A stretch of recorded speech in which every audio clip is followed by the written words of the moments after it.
ثم الرضا عن أبي بكر وعن عمر وعن علي وعن عثمان ذي الكرم. اب آج اگلا ایک ریفرنس میں لا رہا ہوں اسی باب میں، اور وہ بھی بڑا عظیم کلام ہے سیدنا مولا علی المرتضیٰ کا کرم اللہ وجہہ الکریم. اور یہ آپ کا کلام، یہ خطبہ کہیے، کلام خطبہ نمبر 200 ہے. مولا علی شیر خدا کا یہ کلام مندرج ہے خطبہ نمبر 200 میں.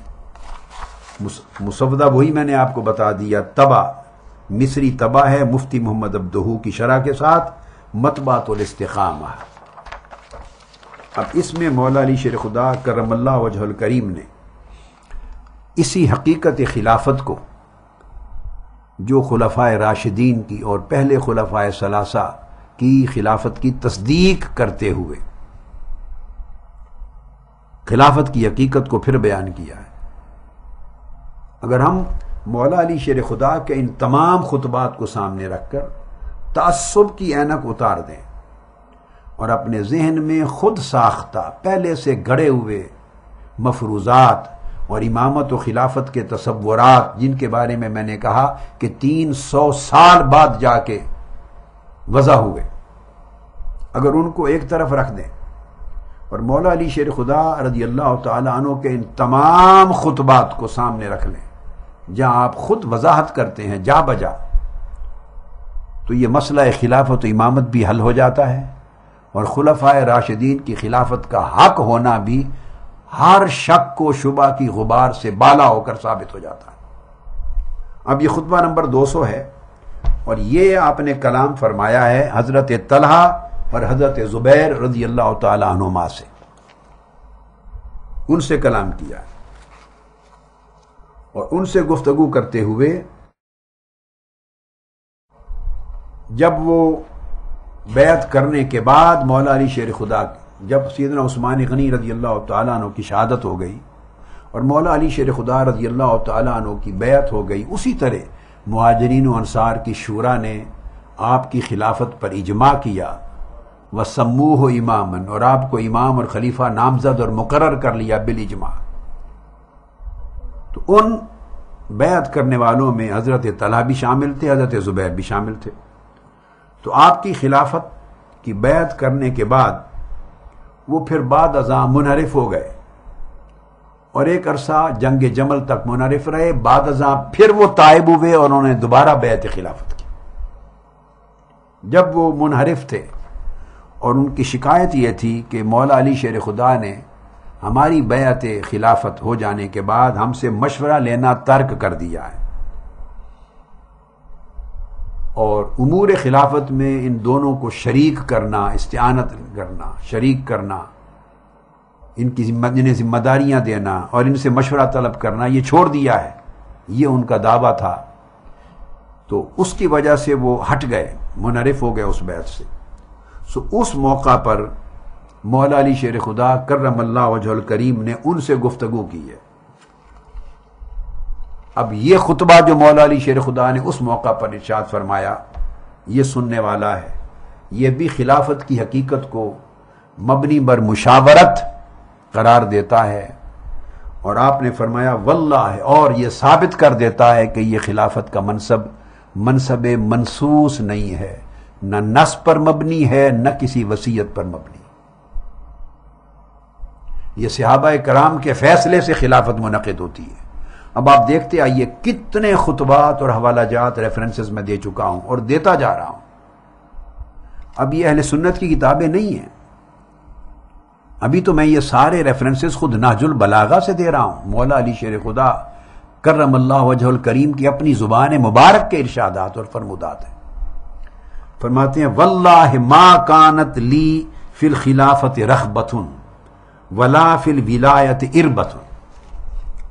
آپ فرماتے ہیں کہ خدا کی قسم مجھے تو نہ خلافت میں کوئی رغبت تھی، مجھے خلافت کے منصب کے لیے کوئی طلب اور کوئی رغبت نہ تھی، اور نہ ہی ولایت یعنی حکمرانی میں کسی قسم کی کوئی غرض اور کوئی حرص مجھے دامنگیر تھا.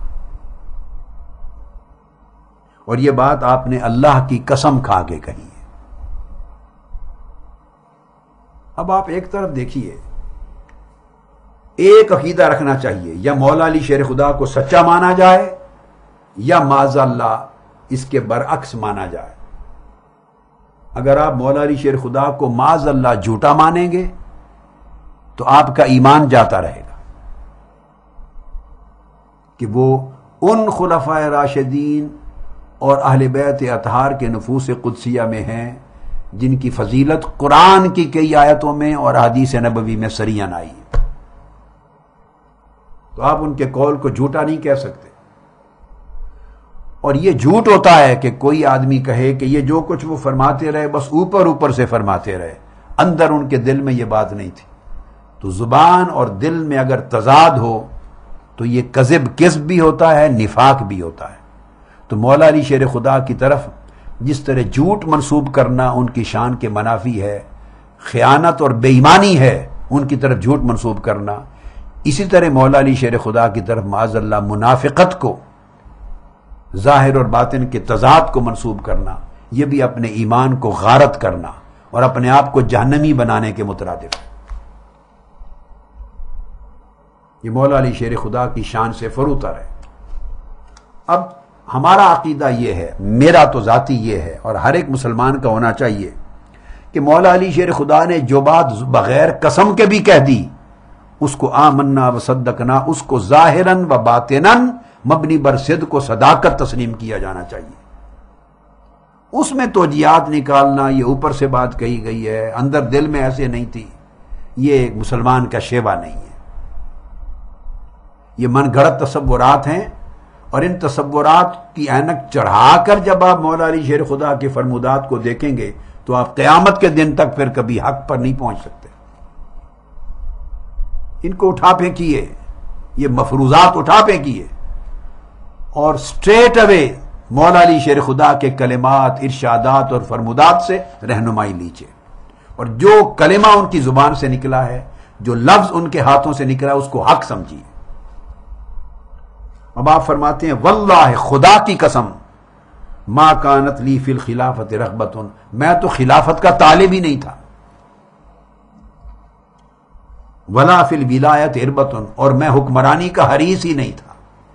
میرا تو اس بات پر ایمان ہے جن کو ولایت روحانی عطا ہو گئی ہو وہ کیوں تخت و سلطنت اور ان چیزوں کے حریص اور طالب ہوں گے؟ وہ سچ فرما رہے ہیں۔ تو وہ قسم کھا کے کہہ رہے ہیں کہ میں خلافت کے تخت کا اور امور خلافت کا اور سلطنت کا اور حکمرانی کا طالب اور حریص ہی نہیں تھا، خدا کی قسم۔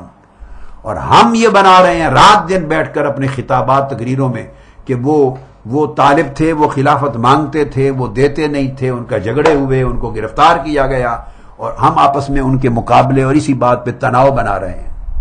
کتنا بڑا ظلم ہے، ہم ان کو اپنے عظیم مقام و منصب سے کتنا نیچے گرا رہے ہیں۔ میں تو سمجھتا ہوں کہ جو لوگ صالحین مولا علی شیر خدا کے جنہوں نے قدموں کی خیرات پائی ہو اور مولا علی شیر خدا کی ولایت کی گرد جنہوں نے لے لی ہو، وہ لوگ بھی تخت و سلطنت اور خلافت کی طرف سے بے نیاز ہو جاتے ہیں۔ مولا علی شیر خدا کے درجے تو کہیں بلند ہیں۔ وہ تو ایک ٹھوکر مار دے مولا علی شیر خدا تو ہزاروں سلطنتیں کریٹ کر کے رکھ دیں، اور ایک ٹھوکر جلال میں مار دیں تو تخت و سلطنت پہ بیٹھے ہوئے حکمرانوں کو زمین بوس کر دیں۔ ایسا سلطان، ایسا ولی، ایسا امام، ایسا حاکم روحانیت کی دنیا کا، وہ کیوں حریص اور طالب ہوگا اور ان چیزوں پر جھگڑا کرے گا؟ عام درجے کے اولیاء اس چیز سے مبرہ اور پاک ہوتے ہیں، چہ جائے کہ امام الاولیاء اور فاتح الاولیاء کا مقام ایسا بنا دیں کہ وہ ان پر جھگڑتے رہے۔